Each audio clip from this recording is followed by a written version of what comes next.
নমস্কাৰ আলহীসকল। আফগানিস্তান আৰু পাকিস্তানৰ মাজত যুদ্ধ আৰম্ভ হ'ল। পাকিস্তানৰ প্ৰতিৰক্ষা মন্ত্ৰী নিজেই সংবাদ মাধ্যমৰ আগত মুকলিকৈ অপেন ৱাৰ ঘোষণা কৰি দিলে। তো আজিৰ ভিডিঅ'ত আমি জানিবলৈ চেষ্টা কৰিম আফগানিস্তানৰ আৰু পাকিস্তানৰ মাজত কিয় যুদ্ধ হ'বলগীয়া পৰিস্থিতিৰ সৃষ্টি হ'ল। তো বলক আমি ভিডিঅ'টো আৰম্ভ কৰোঁ।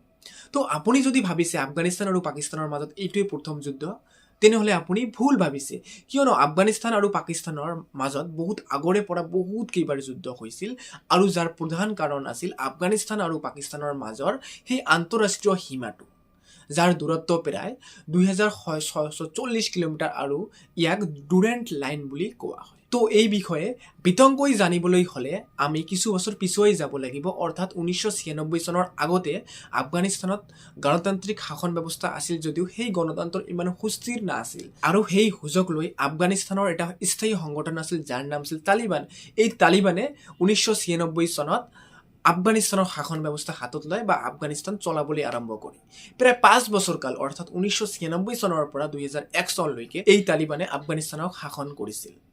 কিন্তু 2001 চনত ইউনাইটেড ষ্টেটে তালিবানক আফগানিস্তানৰ শাসন ব্যৱস্থাৰ পৰা গুচাই লৈ এখন তাত গণতান্ত্ৰিক চৰকাৰ গঠন কৰি দিয়ে, যিখন সুদীৰ্ঘ 20 বছৰ অৰ্থাৎ 2001 চনৰ পৰা 2021 চনলৈকে গণতান্ত্ৰিক চৰকাৰখন চলিছিল, যিখন ইউনাইটেড ষ্টেটৰ অধীনত আছিল।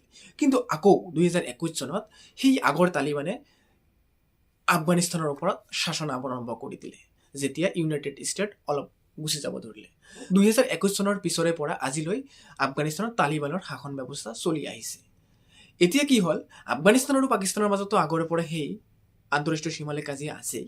তো ৰিচেণ্টলি পাকিস্তানত আতংকবাদী এটাক অলপ বেছি হৈছিল। তাৰ বাবে পাকিস্তানৰ পৰা বা পাকিস্তানৰ চৰকাৰে ভাবিছিল এই আতংকবাদী এটাকবোৰ তালিবানে কৰে, যিটো আফগানিস্তানৰ বেছ হয়। মানে আফগানিস্তানত বহি এই তালিবানবোৰে পাকিস্তানৰ নষ্ট কৰাৰ ষড়যন্ত্ৰ ৰচে আৰু পাকিস্তান আহি এই বেয়া কামবোৰ কৰে বা আতংকবাদী এটাক হামলাবোৰ কৰে।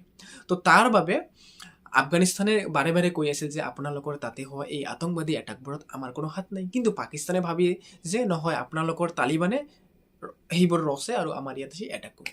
এনেকৈ সিহঁতৰ মাজত অলপ কাজিয়াটো বৃদ্ধি হ'ব ধৰিলে। তাৰপিছত কিছুদিন আগতে পাকিস্তানত বহুত ডাঙৰ আতংকবাদী এটাক এটা হৈ গ'ল। তেতিয়া পাকিস্তানে বৰকৈ ভাবি ল'লে যে এইটো শিয়ৰ আফগানিস্তানে এটাক কৰিছে নকৰে এইটো সিহঁতৰ কথা, আমি জাষ্ট চ'ৰ্চৰ কথাখিনি কৈ আছোঁ আপোনাক। তো তাৰ ফলস্বৰূপে পাকিস্তানে অপেনলি ৱাৰ ঘোষণা কৰি দিলে আৰু আফগানিস্তানৰ যে মূল ঠাই, যিখনক আমি কোনো এখন দেশৰ ৰাজধানী বুলি কওঁ, তাত এটাক কৰি দিলে এয়াৰ ষ্ট্ৰাইক। তাৰপিছত আফগানিস্তানে আকৌ ক্ষুণ্ণ হৈ পাকিস্তানৰ ওপৰত এটাক আৰম্ভ কৰি দিলে। তো এইটোৱে আছিল আফগানিস্তান আৰু পাকিস্তানৰ মাজত যুদ্ধ আৰম্ভ হোৱাৰ মূল কাহিনী। বহুত চুটিকৈ মই ক'লোঁ আৰু কাহিনী বহুত ডাঙৰ, আপুনি চাৰ্চ কৰিলে পাব। মূলত বা সাৰাংশ এইখিনি আছিল। তো আজিৰ ভিডিঅ' ইমানেই। যদি ভিডিঅ'টো ভাল পালে ভিডিঅ'টো লাইক কৰি দিব আৰু আমাৰ চেনেলটোক ছাবস্ক্ৰাইব কৰিব ভৱিষ্যতত এই ধৰণৰ টপিক্সৰ ওপৰত ভিডিঅ' পাই থাকিবলৈ। তো আজিলৈ ইমানেই। নমস্কাৰ। জয় আই অসম।